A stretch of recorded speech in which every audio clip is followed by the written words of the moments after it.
Sheriff Mack did correct one thing. I was going to point out that on the agenda I'm listed as being from Utah. I don't have anything against Utah, but Wyoming is Wyoming.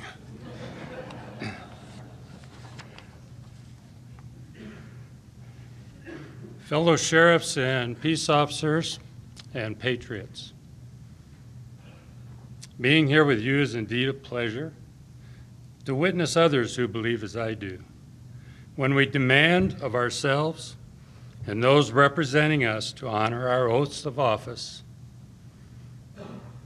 our integrity, our character, and our devotion to our office are all reinforced. A number of years ago, I inherited a federal lawsuit from my predecessor. The suit claimed that deputies had been allowed to assist agents from the Immigration and Naturalization, INS, to search an apartment house for illegal aliens. As a result of the search, a family was forcibly removed from their apartment and taken into custody. As a side note, one of the deputies that was named in that suit is now the sheriff. It was soon recognized that the family were all citizens who had been doing farm work in the area. Needless to say, the suit followed.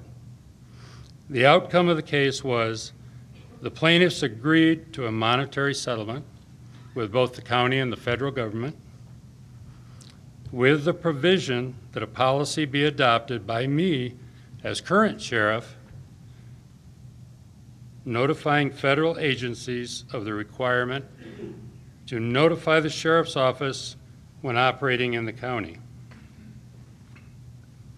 By the time this all came about, I had already spent considerable time during my years as a deputy delving into the reading articles about the Constitution. I recognized it to be a pretty darn good document and how directly it was entwined to my oath of office as both a deputy and a sheriff. Well, I just felt duty-bound to distribute a written policy to area law enforcement agencies, a policy conveying the need to contact the sheriff's office in advance of any federal enforcement actions in Bighorn County. The United States Attorney's Office contacted me and set up a meeting at my office shortly after my policy was issued. And he brought with him the special agent in charge for the FBI out of Denver. And we probably sat in my office for an hour to discuss the policy. When we were done discussing it, they both agreed that this was proper procedure.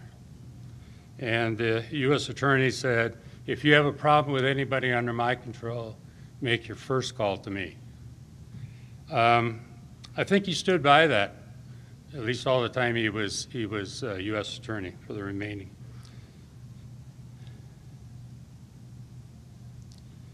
During that time, or for the most part, next 10 years, most federal officers did contact me or my office or a supervisor and let me know what actions were going on in the county. And rarely during this time did I feel the necessity to ask agents not to revisit the county.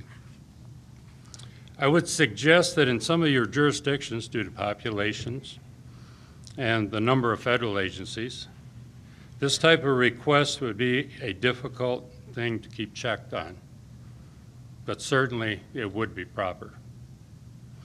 I recall during one of my campaigns for election at a public forum in which county and state candidates were speaking at, I was being asked about my views of enforcing unconstitutional laws similar to the Brady Act.